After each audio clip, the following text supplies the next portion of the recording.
જય શ્રી કૃષ્ણ, રાધે રાધે. શ્રી યશોદા ઉત્સંગ લાલિત, ગોપીઓના પ્યારા, શ્રી રાધાજીના લાડીલા એવં વૈષ્ણવના વાલા શ્રી ઠાકોરજીના ચરણોમાં કોટી કોટી દંડવત પ્રણામ. દેશ વિદેશમાં વસતા સર્વે વાલા વલ્લભના સર્વે લાડીલા વૈષ્ણવને મારા જય શ્રી કૃષ્ણ. હવે વાલા વૈષ્ણવો, આજે આપણે શ્રીમદ ભાગવત રહસ્ય સ્કંદ 10મો અને પેજ 279 અને 280 એ વિશે વાલા વૈષ્ણવ આપણે ભાગવત રસપાન કરીશું. શ્રી કૃષ્ણ શરણમમ. શ્રી ભાગવત ભગવાન કી જય. ભગવાન તો પ્રેમરૂપી દોરીથી જાતે બંધાય છે. જો વાલા વૈષ્ણવો, એટલે ભગવાનને બાંધવા હોય તો પ્રેમની દોરી, એટલે આપણા પુષ્ટિ માર્ગમાં પ્રેમ અને દીનતા વાલા વૈષ્ણવ ખૂબ મુખ્ય છે. કે ગમે તેવો પ્રેમથી બધા પીગળી જાય છે, તો ઠાકોરજી તો પ્રેમ તણા કાચા તાતણીએ આવીને બંધાય, વાલો ભક્તોને વસાય. એ થોડ પણ આપણે કહીએ છીએ કે પ્રેમ મુખ્ય છે. હવે કેટલાક મહાત્માઓ કહે છે કે દોરીને શ્રી કૃષ્ણનો સ્પર્શ થયો એટલે દોરીનો સ્વભાવ બદલાયો છે. હવે યજ્ઞ કરવાથી સ્વભાવ સુધરતો નથી, તીર્થયાત્રા કરવાથી સ્વભાવ સુધરતો નથી, બ્રાહ્મણોને જમાડવાથી સ્વભાવ સુધરતો નથી. જો વાલા વૈષ્ણવ કોઈ કહે છે ને કે આટલી જગ્યાએ તીર્થયાત્રા કરી નાખી, આપણો મગજ સ્વભાવ સુધરશે, કોઈ યજ્ઞ વધારે કરે છે, કોઈ વધારે બ્રાહ્મણોને જમાડે છે, પરંતુ એનાથી સ્વભાવ ક્યારેય માણસનો સુધરતો જ નથી. ફક્ત દોરીને કૃષ્ણ સ્પર્શ થયો એટલે દોરીનો સ્વભાવ બદલાઈ ગયો, એટલે દોરી મતલબ કે બંધાઈ ગઈ. તો એ રીતે જ જે મનથી આપણે પ્રભુનું ધ્યાન કરે છે અને મનથી પરમાત્માને મળે છે, તેનો સ્વભાવ જરૂર સુધરે જ છે.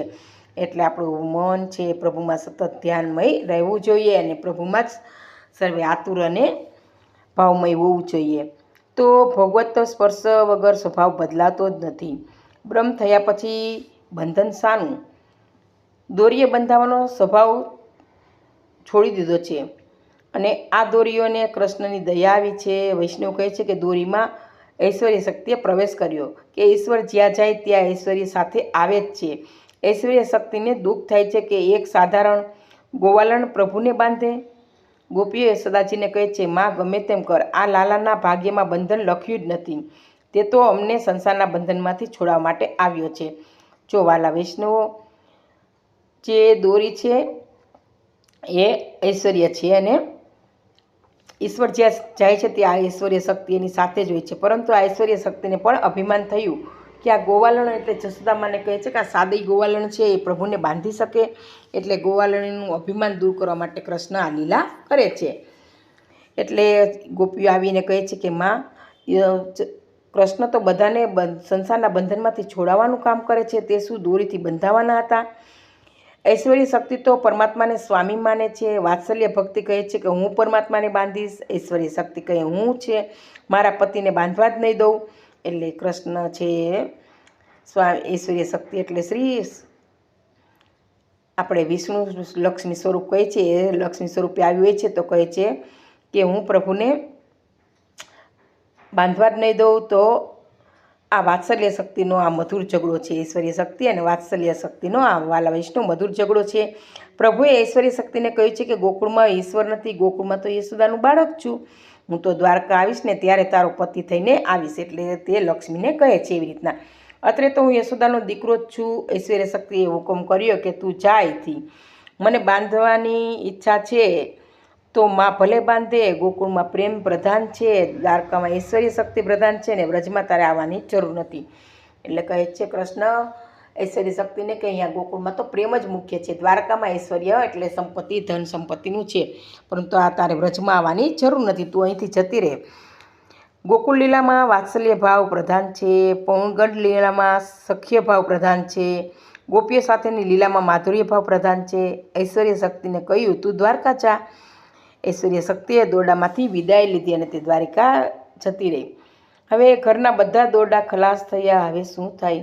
કૃષ્ણ તો બંધાતા નથી. યશોદાજી આશ્ચર્યમાં પામ્યા કે આ જોઈને ગોપીઓ પણ હસવા લાગી, જાણે કહેતી ન હોય કે ભગવાન એમ કંઈ બંધાતા હશે. ભગવાન કહે છે મારા અને તમારા વચ્ચે જે બે જ આંગળનું અંતર છે. જો વાલા વૈષ્ણવ, જસોદાએ ગમે તેટલી દોરીઓ ભેગી કરીને બાંધવાનો પ્રયત્ન કરે, છતાં દોરડું બે આંગળ ટૂંકું રહેતું હતું. તો આ આપણામાં અહમતા મમતા ભરેલે છે, તે બે વ્યસન અને વાસનાને કારણે ઠાકોરજી આપણાથી દૂર છે એ બતાવવા માટે જ બે આંગળ દોરડું ટૂંકું પડે છે. જેનામાં અહમતા અને મમતા હોય તે મનને કદી પણ બાંધી શકે નહીં. જો વાલા વૈષ્ણવ, મન તો આપણું ઠાકોરજીએ ચોરાવી લીધું છે, એટલે આ મનને પ્રબળ ગણી શકાય. અહમતા મમતા હોય તો ભગવાન કહે છે કે તારા અને મારા વચ્ચે 2 આંગળ અંતર રહે છે, મને કોઈ બાંધી શકતું નથી. ત્રિગુણાત્મક માયા દોરી પરમાત્માને બાંધી શકતી નથી. ભગવાન તો પ્રેમરૂપી દોરીથી જાતે બંધાય છે, પોતાની મરજીથી બંધાય છે. શ્રી કૃષ્ણે જોયું કે માતાજી પરિશ્રમથી ખૂબ જ થાકી ગયા છે અને પરસેવાથી રીપઝેપ પણ થઈ ગયા છે. માતાનો પરિશ્રમ જોઈ ભગવાનથી ન રહેવાયું, તેથી કૃપા કરી પોતે જાતે માતાના બંધનમાં બંધાઈ ગયા. ભગવાન કહે છે, હું કૃપા કરું તો જ બંધાવજો. વાલા વિષ્ણુ, આપણે ગમે એટલા કથા કીર્તન ભાવ રાખીએ, પરંતુ જો આપણામાં થોડુંક પણ અહંકાર હોય અથવા તો આપણામાં પ્રભુરૂપી પ્રેમ ભાવ ન હોય તો ભગવાન બંધાતા નથી. તો ભગવાન કહે છે કે હું લૌકિક દોરડાથી ક્યારેય પણ બંધાતો જ નથી, હું પ્રેમની દોરીથી જ બંધાવું છું. લૌકિક બંધનથી ભગવાન તો ક્યારેય બંધાતા નથી. ભક્તોને પ્રેમ છે પ્રભુને બાંધી શકે, બીજું કંઈ નહીં. ઈશ્વર કૃપા ન કરે ત્યાં સુધી આ જીવ ઈશ્વરને બાંધી શકતો નથી. એટલે વાલા વૈષ્ણવ, આપણા માટે ઈશ્વર કૃપા મહાન છે. કૃષ્ણ જાતે બંધાયા, જીવનો સ્વાર્થને લીધે બંધનને સ્વીકાર કરે, ત્યારે આજે પરમાત્મા તો નિસ્પૃહી હોવા છતાં બંધનનો સ્વીકાર કરે છે. ભગવાન જ્યારે બંધાય ત્યારે જીવ બંધનમાંથી છૂટે અને તેનો ઉદ્ધાર થાય. શુદ્ધ પ્રેમ લક્ષણા ભક્તિ ભગવાનને બાંધે છે. જ્ઞાન અને યોગ્ય ભગવાનને બાંધી નહીં શકે. ઈશ્વર જ્યાં સુધી પ્રેમ દોરીથી બંધાતા નથી ત્યાં સુધી માયામાંથી છૂટી શકાતું નથી. એ બતાવવા દામોદર લીલા છે. એટલે કે આપણે ગમે એટલું તે કરીએ પ્રેમ દોરી, પરંતુ જો આપણામાં માયામાં બંધન હોય તો માયાથી આપણે છૂટી શકતા જ નથી. એટલે આ દામોદર લીલા છે, દોરડા માટે બંધાવવાની છે લીલા. એને એ દોરડા વટે પેટ આગળથી બંધાય એટલે કૃષ્ણનું નામ પડ્યું દામોદર. એટલે પેટ આગળથી એ દામોદર કહેવા માટે દોરડા વડે બંધાય એટલે ત્યારથી કૃષ્ણ નામ છે દામોદર નામ પડ્યું. બોલો દામોદર ભગવાન કી જય.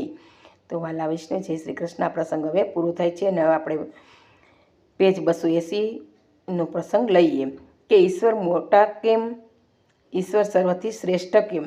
જો હવે આપણે ભગવાનને મોટા કેમ ગણીએ છીએ અને બધાથી શ્રેષ્ઠ કેમ ગણીએ એ વિશે આપણે જોઈએ. શ્રી કૃષ્ણ શરણમ. કે પરમાત્માને જ્યાં સુધી પ્રેમથી ન બાંધો ત્યાં સુધી સંસારનું બંધન રહે છે. ઈશ્વરને બાંધશો તો તમે જન્મ મરણના બંધનમાંથી છૂટી જશો. ઈશ્વરને બાંધો એ બંધનમાંથી છૂટે. એટલે કે ઈશ્વરને બાંધશો તો આપણે જન્મ મરણના બંધનમાંથી છૂટી જશું. વાલા વૈષ્ણવ, તો ઈશ્વર આપણામાં થઈ જાય.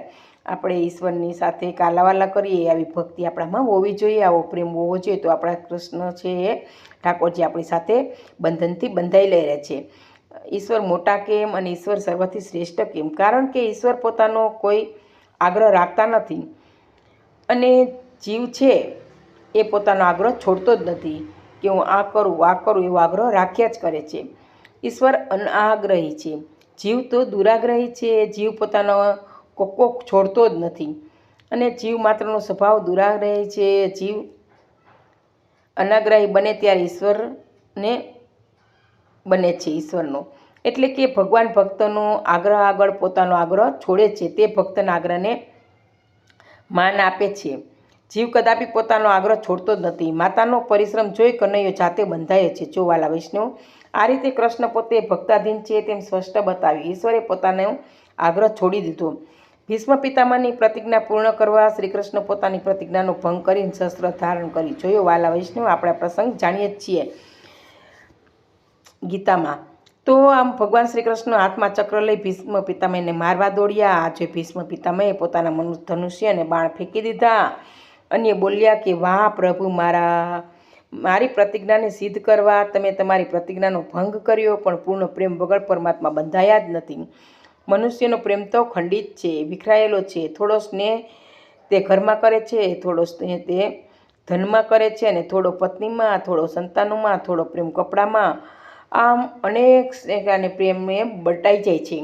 સંતાનોમાં અને થોડો પ્રેમ એના કપડામાં પણ હોય છે. આમ અનેક ઠેકાણે વિખરાયેલો પ્રેમ છે ભેગો કરી શ્રી ઠાકોરજીને અર્પણ કરે તો ઠાકોરજી બંધાય છે. એટલે વાલા વૈષ્ણવ, આપણે પ્રેમને અલગ અલગ સ્વરૂપ આપી દીધે છે. 10% આમાં, 10% આમાં, 10% પુત્ર પરિવાર ધન સંપત્તિમાં હોય છે. પરંતુ જો આપણે ઠાકોરજીને આપણો પ્રેમ અર્પણ કરી દઈએ તો ઠાકોરજી પ્રેમથી બંધાઈ જાય છે. પ્રભુએ બતાવ્યું છે કે અન્યમાં આવી મમતા હશે તો તારા અને મારા વચ્ચે 2 આંગળનું અંતર જ રહેશે. જો વાલા વૈષ્ણવ, તું અને હું તારું ને મારું એવું જ્યારે ભેદ રહેશે, એવું અંતર રહેશે, ત્યારે બે આંગળ દોરડું ટૂંકું જ પડશે, તું મને મળી શકીશ જ નહીં, એમ ભાગવતમાં સ્પષ્ટ કૃષ્ણ કહે છે. શ્રી કૃષ્ણને યશોદા પર દયા આવી. બાલકૃષ્ણે વિચાર્યું, મા મને બાંધવાથી રાજી થતી હોય, મારા બાંધવાથી માને આનંદ મળતો હોય, તો મને બંધાવવામાં શું વાંધો છે? આમ બાલકૃષ્ણ પછી માતાનો ભાવ જોઈને દયા કરીને બંધાયા છે. યશોદાની ઈચ્છા પૂરી થઈ છે. પરમાત્માને કોણ બાંધી શકે? જ્ઞાની પુરુષો અને ભક્તો છે ભગવાનને પ્રેમના બંધનથી બાંધી શકે છે. જો એક તો જ્ઞાની પુરુષ હોય ને ભક્તો હોય છે, તો એ અને પ્રેમરૂપી બંધન ખાસ હોય છે. જો પ્રેમ હોય તો જ ભગવાનને બાંધી શકાય, પરંતુ અહંકારથી ભગવાન ક્યારેય માયાથી લૌકિકથી બંધાતા જ નથી. બિલ્વમંગળ જેવા તેમને હૃદયમાં બાંધે છે. બિલ્વમંગળ રસ્તા પર ચાલતા જતા હતા. ચાલતા ચાલતા તેઓ રસ્તામાં એક ખાડામાં પડી ગયા. શ્રી કૃષ્ણ ગોપ બાળકનું રૂપ ધરીને આવ્યા. બિલ્વમંગળને હાથ પકડીને તેને બહાર કાઢે છે. શ્રી કૃષ્ણના કોમળ હસ્તના સ્પર્શથી બિલ્વમંગળને લાગ્યું કે આ તો સાક્ષાત ભગવાન હોવા જોઈએ. સૂરદાસ તેમને પૂછે છે, તમે કોણ છો? શ્રી કૃષ્ણે જવાબ આપ્યો, હું તો એક ગોવાળનો છોકરો છું. એમ કહી ભગવાન નાસી જાય છે. બિલ્વમંગળ એટલે સૂરદાસજી પૂછે છે કે મારો હાથ છોડીને તમે જાઓ છો, પણ મારું હૃદય છોડીને જાઓ ત્યારે ખરા. મેં તમને મારા હૃદયમાં જ બાંધ્યા છે. જો સૂરદાસ જ્યારે ખાડામાં પડી જાય છે ત્યારે આજુબાજુ કોઈ હોતું નથી, તો કૃષ્ણને દયા આવે છે. એટલે ગોવાળીનું સ્વરૂપ ધરી અને સૂરદાસને હાથ પકડીને કહે છે, મારો હાથ પકડો અને હું તમને ખાડામાંથી બહાર કાઢું. ત્યારે આ સૂરદાસજી કહે છે કે મારો હાથ છોડીને તમે જાઓ છો, પણ હૃદય છોડીને જાઓ ને ત્યારે ખરા. એ કૃષ્ણના હૃદયને પચાની જાય છે કે તમે હૃદયમાંથી નાસી જાઓ ત્યારે ખરા. આમ હાથ છોડા કે જાતવો નિર્બલ જાન કે મોહી જાઓગે જબ હૃદય સે સબલ કહુંગા તોય. એટલે કે હું તો આવો નિર્બલ છું કે તમને પકડી શકું એમ નથી, એટલે હાથ છોડાઈને જાઉં છું, પરંતુ જ્યારે મારા હૃદય કમળમાંથી તમે જાઓ ને ત્યારે હું તમને સાચા માનું, એમ સૂરદાસ કહે છે. આમ દામોદર લીલાના વર્ણનમાં સંતો પાગલ બન્યા છે. તેઓ લખે છે કે જ્ઞાન અને તપ પર ભક્તિનો આ વિજય છે. શ્રી કૃષ્ણના મથુરાગમન વખતે જ્યારે યશોદાજી શ્રી કૃષ્ણને વિનવે છે અને કહે છે કે બેટા, મેં તને દોરડા વડે બાંધેલો તો તે ભૂલી જશે.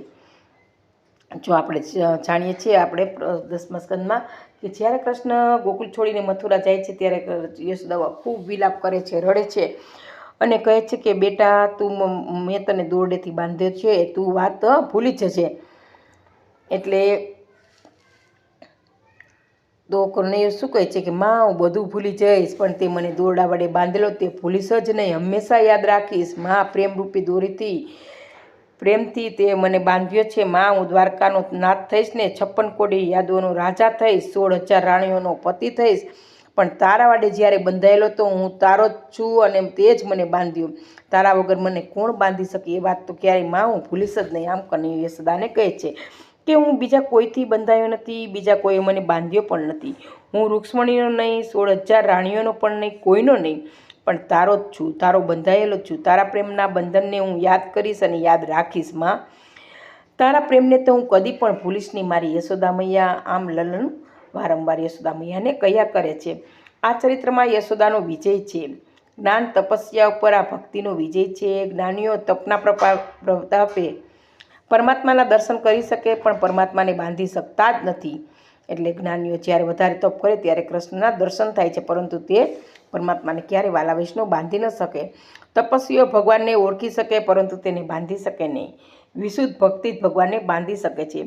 તેથી તો ભગવાન કહે છે, હું મુક્તિ આપું છું, અનન્ય ભક્તિ નહીં. ભક્તિ આપું તો મારે બંધાવવું પડે.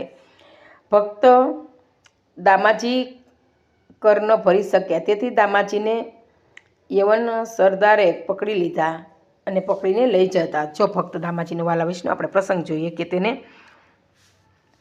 મુસલમાનના સરદારો પકડીને લઈ જતા હતા. રસ્તામાં તેણે વિનંતી કરી, મને એકવાર પંઢરપુરના વિઠ્ઠલના દર્શન કરાવો, પછી મને લઈ જાઓ. સરદારો તેને પંઢરપુર લાવ્યા. ભક્ત દામાજીની દશા જોઈને વિઠ્ઠલનાથજીનું હૃદય પીગળી ગયું. તેને થયું કે મારો દામો તો બંધાયો છે. પંઢરપુરના વિઠ્ઠલનાથજીએ ઢેઢનું રૂપ લીધું અને દરબારમાં ગયા. ત્યાં કહ્યું કે મારું નામ વિઠ્ઠુ ચમાર, હું દામાજી ઉપરનું દરેક લેણું ચૂકવવા આવ્યો છું અને બધું ચૂકવી દામાજીને છોડાવ્યો. જો વાલા વૈષ્ણવ ભક્ત પરનો પ્રેમ વધારવે તો ભગવાન તેના કરજ પણ ચૂકવવા તૈયાર છે. નરસિંહ મહેતાના જેમ મામેરા પૂર્યા તેવી રીતના દામાજીને બધું કર્જ ચૂકવી દીધું અને દામાજીને છોડાવ્યો. ભગવાને દામાજીની ભક્તિ આપેલી, તેથી દામાજીને માટે ઢેટ બનવું પડ્યું. એટલે ભગવાન પણ ભક્ત ખાતર ગમે તેવો વેશ ધારણ કરતાં પણ અચકાતા નથી. તો જ્યારે આ ક્યારે વાલા વૈષ્ણવ બને કે જ્યારે આપણે ભક્તિ કીર્તન આપણી વ્યસન દશા એકદમ શુદ્ધ પ્રેમમય બની જાય, ભાવમય બની જાય, ત્યારે જ ભક્ત છે ભગવાનને આટલી હદે પહોંચી શકે, પામી શકે.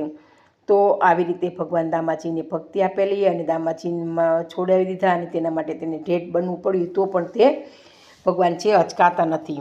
લાલાને બાંધી યશોદા જ્યારે રસોડામાં ગયા, યશોદાનું શરીર રસોડામાં પણ મન શ્રી કૃષ્ણમાં છે. તેને થાય છે કે કનૈયાને બાંધ્યો છે તે ઠીક નથી, પણ કરું શું? તેની ચોરી કરવાની આદત પડી છે, તે છોડાવી છે. એટલે કે ધ્યાન છે લૌકિકના કામમાં છે, છતાં એનું મન તો કૃષ્ણમાં જ છે. મેં બાંધ્યો છે, કૃષ્ણને બાંધ્યો છે, સતત એવી ભાવના કર્યા કરે છે. તો વાલા વૈષ્ણવ, આપણે પણ ગમે ત્યારે લૌકિકમાં કોઈ પણ કામ કરતા હોય છતાં આપણે કૃષ્ણ કીર્તન, કૃષ્ણ ભજન, કૃષ્ણ પ્રેમમાં જ રહેવું જોઈએ અને ઠાકોરજીને સદા યાદ કરવા જોઈએ. તો આપણું મન જો ઠાકોરજીમાં લાગેલું હશે તો કૃષ્ણ છે એ આપણી ભક્તિને સ્વીકાર કરે છે. એટલે જ આપણું તન ગમે ત્યાં હોય પણ મન ઠાકોરજીને અર્પણ કરવું જોઈએ. તો વાલા વૈષ્ણવ, જય શ્રી કૃષ્ણ. અને આ પ્રસંગ પણ અહીંયા પૂરો થાય છે. આ બંને પ્રસંગ કહેવામાં મારી કાંઈ ભૂલ રહી ગઈ હોય તો પુષ્ટિ દાસીને ક્ષમા કરશો. જી સર્વે વાલા વૈષ્ણવને જય શ્રી કૃષ્ણ, જય શ્રી કૃષ્ણ.